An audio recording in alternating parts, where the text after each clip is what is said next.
सन 1918 में जब दुनिया पहली विश्व युद्ध की समाप्ति के बाद शांति की तलाश में थी, उत्तरी कैरोलिना के एक छोटे से डेयरी फार्म में एक बच्चे का जन्म हुआ। इस बच्चे का नाम था बिली ग्राहम। कौन जानता था कि ये साधारण किसान का बेटा एक दिन दुनिया भर में करोड़ों लोगों के दिलों को छूने वाला बनेगा। बिली का बचपन कड़ी मेहनत और अनुशासन में बीता। उसके माता पिता फ्रैंक और मॉरो ग्राहम 300 एकड़ के डेयरी फार्म के मालिक थे। सुबह जल्दी उठना, गायों का दूध निकालना, खेतों में काम करना, ये सब बिली की दिनचर्या का हिस्सा था। लेकिन इस कड़ी मेहनत के बीच भी उसके परिवार में ईश्वर के प्रति गहरी आस्था थी। सन 1934 में जब बिली सिर्फ 16 साल का था, उसकी जिंदगी में एक महत्वपूर्ण मोड़ आया। शार्लट शहर में एक रिवाइवल मीटिंग चल रही थी जिसे इवेंजलिस्ट मॉर्डेकाई हैम चला रहे थे।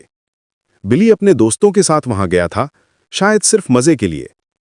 लेकिन उस रात कुछ अलग हुआ। जब हैम ने यसु मसीह को अपना व्यक्तिगत उद्धारकर्ता मानने की बात कही तो बिली के दिल में कुछ हिला। उसने अपना जीवन मसीह को समर्पित कर दिया। इस निर्णय के बाद बिली की जिंदगी पूरी तरह बदल गई।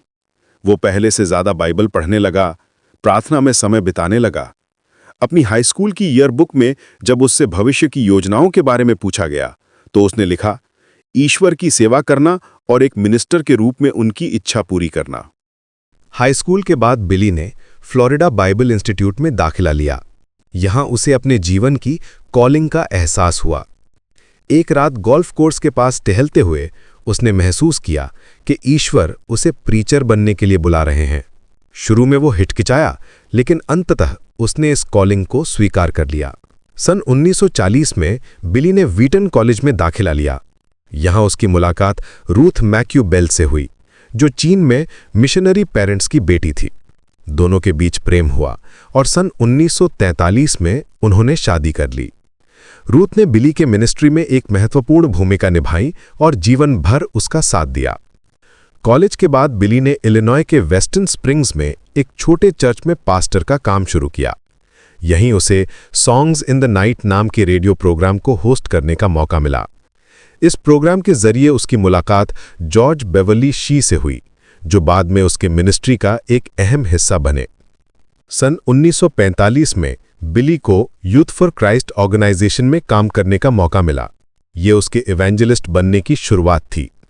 वो अमेरिका और यूरोप में यूथ रैलीज करने लगा। उसकी बातों में एक अलग ही जादू था, सीधी, सरल, लेकिन दिल को छूने वाली। सन 1949 में लॉस एंजलिस में हुई उसकी क्रूसेड ने उसे रातों रात मशहूर कर दिया। ये क्रूसेड 8 हफ्ते कर चली और हजारों लोगों ने यीशु को अपना उद्धारकर्ता माना। अखबारों ने इसे बड़ी खबर बनाया और बिली ग्राहम का नाम पूरे अमेरिका में फैल गया। इसके बाद तो जैसे बिली के मिनिस्ट्री ने एक नया अध्याय शुरू हुआ। वो दुनिया भर में क्रूसेड्स करने लगा। लंदन, सिडनी, न्यूयॉर्क, दिल्ली, हर जगह लाखों लोग उसे सुनने आते थे। उसका संदेश हमेशा एक ही था, पाप से पश्चाताप करो, यीशु मसीह को अपना व्यक्तिगत उद्धारकर्ता मानो और नया जन्म लो। बिली ग्राहम सिर्फ एक प्रीचर नहीं थे, वो एक विजनरी भी थे। उन्होंने समझा कि टेक्नोलॉजी का इस्तेमाल करके ईश्वर के संदेश को और भी ज्यादा लोगों तक पहुंचाया जा सकता है।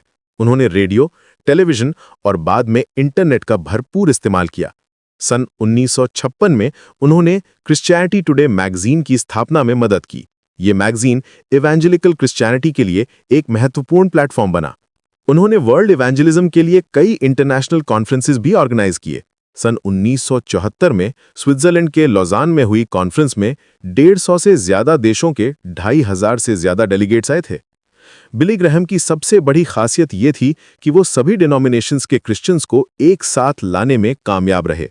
वो रेशल सेग्रीगेशन के खिलाफ थे और अपनी क्रूसेड्स में सभी जातियों के लोगों का स्वागत करते थे। दक्षिण अफ्रीका में अपार्थाइड के दौरान उन्होंने वहां क्रूसेड करने से मना कर दिया था। उनकी इंटेग्रिटी और मॉरल कैरेक्टर भी बेमिसाल थी। जब 80 के दशक में कई इवेंजलिस्ट्स पर सेक्स और मनी के स्कैंडल्स आए तो बिली ग्राहम का नाम कभी किसी कंट्रोवर्सी में नहीं आया। उन्होंने अपनी बिली ग्राहम इवेंजलिस्टिक एसोसिएशन से सिर्फ एक लोकल मिनिस्टर के बराबर सैलरी ली। बिली ग्राहम ने अपने जीवन में 215 मिलियन से ज्यादा लोगों को व्यक्तिगत रूप से प्रीचिंग सुनाई। वो 185 से ज्यादा देशों में गए, रेडियो और टेलीविजन के जरिए उनका संदेश अरबों लोगों तक पहुंचा।